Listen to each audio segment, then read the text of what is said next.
Bonjour à tous et bonsoir par rapport au temps que vous nous suivez ou à l'heure que vous nous suivez.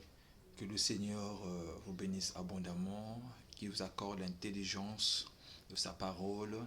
La vérité demeure dans nos cœurs pour la compréhension de cette vérité de Christ. Que le Seigneur ouvre les oreilles de nos cœurs ainsi qu'illumine les yeux de nos cœurs.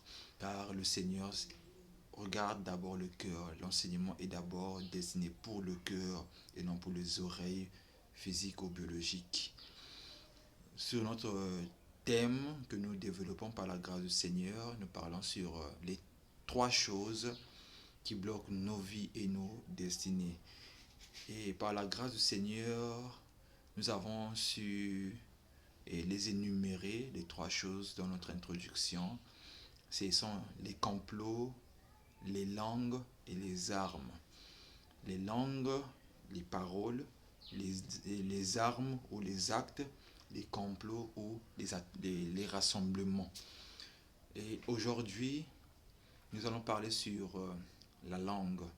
La première chose qui bloque nos vies et nos destinées, c'est la langue. La langue ou nos paroles. Nous allons prendre Proverbe 18, 20 à 21. Proverbe 18, 20 à 21. Lisons la parole du Seigneur. C'est du fruit de sa bouche que l'homme rassasie son corps. C'est du produit de ses lèvres qu'il se rassasie. La mort et la vie sont au pouvoir de la langue. Quiconque l'aime en mangera les fruits. Quand on parle de fruits, c'est des conséquences. Donc, c'est la conséquence de la bouche que l'homme vit par rapport à son corps. Et c'est le résultat, le produit, donc le résultat de ses lèvres qui rassasie sa vie, donc qui comble ou qui agit sur sa vie. Car la mort et la vie sont au pouvoir de la langue. Quiconque l'aime en mangera des conséquences. Donc, on subira des conséquences. Quiconque l'utilise, on subira des conséquences, positives comme négatives. Donc, les paroles qui sortent de ta langue, s'ils sont négatives, tu subiras des conséquences négatives. S'ils sont positives, gracieuses, tu vivras une vie positive et gracieuse parce que tout ce que tu confesses, c'est ce que tu vis. Amen. Voilà. Et nous continuons à comprendre que la langue est la première chose qui bloque nos vies. Le monde de ténèbres, ou comme on dit Satan, le diable, les sorciers, tout ce qui se lève contre nos vies, nos ennemis, n'ont pas trop accès dans nos vies si nous ne les permettons pas. C'est parfois nos paroles qui leur donnent accès dans notre vie. Lorsque nous confessons des paroles, eux ils veillent sur ces paroles pour les accomplir, pour nous nuire. Par tes paroles, tu seras justifié. Par tes paroles, tu seras condamné. Et le Seigneur nous a bien expliqué que ton oui soit oui, que ton non soit non. Quand la chose n'est pas comme ça, tu dis non. Et il faut être ferme sur ta parole. Car tu subiras des conséquences sur tes paroles, à propos de tes paroles. Et pour continuer, nous allons prendre Jacques 3. Et nous connaissons très bien ce verset. Jacques 3, verset 6.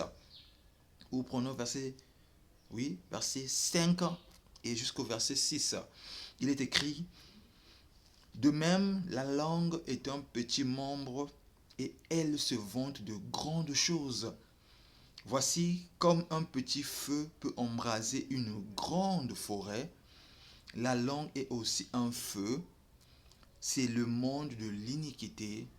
La langue est placée parmi nos membres, souillant tout le corps et enflammant le cours de la vie, étant lui-même enflammé par la géhenne. Donc, la langue est, est le petit membre. C'est un petit membre, mais qui fait des grandes choses. Et la langue est comparée comme un petit feu. Nous savons qu'avec un petit tige, une petite tige, j'allais dire, d'allumettes, on peut embraser toute une forêt. Voilà pourquoi fais attention à ta langue.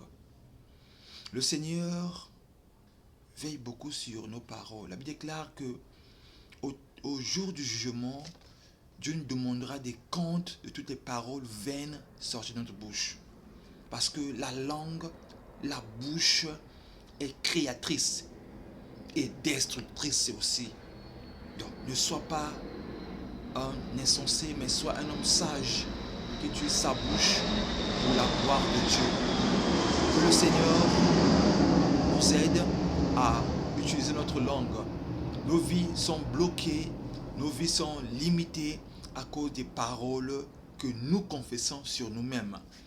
Lorsque nous disons que moi je suis appelé à rien faire de ma vie, chez moi c'est toujours comme ça, et dans notre langue maternelle on dit que même pas chez quoi, même pas chez quoi.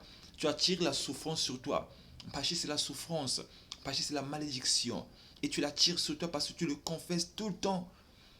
Sois positif sur tes paroles, et des paroles gracieuses, des paroles pleines de douceur, et le Seigneur te bénira. Le Seigneur a dit, je veille sur ma parole pour l'accomplir. Il y a aussi des esprits qui veillent sur tes paroles pour les accomplir. Des esprits de sorcellerie, des esprits malins qui veillent sur les mauvaises paroles que tu libères pour les accomplir. Les parents qui maudissent leurs enfants, qui traitent leurs enfants de pas d'intelligence, les enfants bêtes, et les esprits veillent sur ces paroles pour les accomplir de la vie de vos enfants. Voilà pourquoi Ésaïe 54 nous dit, verset 15, que toute langue qui se lève en justice contre toi, tu la condamneras. Tu dois condamner les paroles que tu prononces sur toi-même, condamner les paroles que les hommes prononcent sur toi. Les paroles de jour et de nuit. Amen, amen. Et il y a deux témoins qui sont là pour les paroles. C'est le ciel et la terre. Les paroles que tu confesses, le ciel et la terre sont témoins pour les accomplir. Enfin, Dieu veut te bénir, mais il voit qu'il y a des décrets et des paroles qui sont dans le ciel, sur la terre, contre ta vie. Parce que tu dis que tu ne peux pas être béni, tu ne peux pas être prospère, tu ne crois pas en toi, tu confesses que les mauvaises paroles, le ciel et la terre sont témoins. Dieu a dit, je prends à témoin contre toi le ciel et la terre. Et Jésus a dit que le ciel et la terre passeront, mais mes paroles ne passeront pas. Donc le ciel et la terre sont les deux témoins qui veillent sur nos paroles, sur nos actes et sur nos complots. Il y a aussi le jour et la nuit. Il y a les paroles qu'on prononce le jour, les paroles qu'on prononce la nuit. Voilà un peu, c'est que le Seigneur t'éclaire. Les paroles qu'on libère contre toi, contre la lune, contre toi. Les paroles qu'on libère dans la lune contre toi.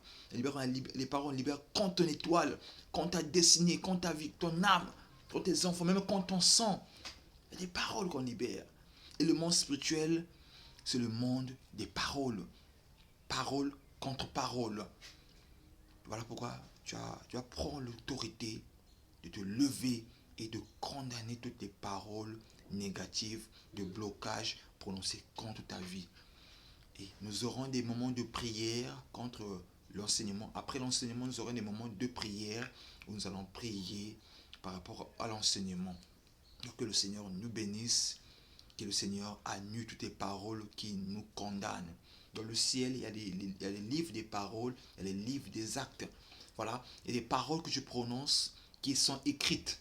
Et la parole déclare qu'au jour du jugement, Dieu nous demandera des comptes de tes paroles prononcées, des paroles vaines prononcées dans nos vies. Donc, fais attention à tes paroles et que le Seigneur t'aide au nom de Jésus-Christ. Soyez bénis et à notre prochaine partie pour voir les armes ou les actes qui bloquent nos vies. Que le Seigneur soit glorifié au nom de Jésus. Amen.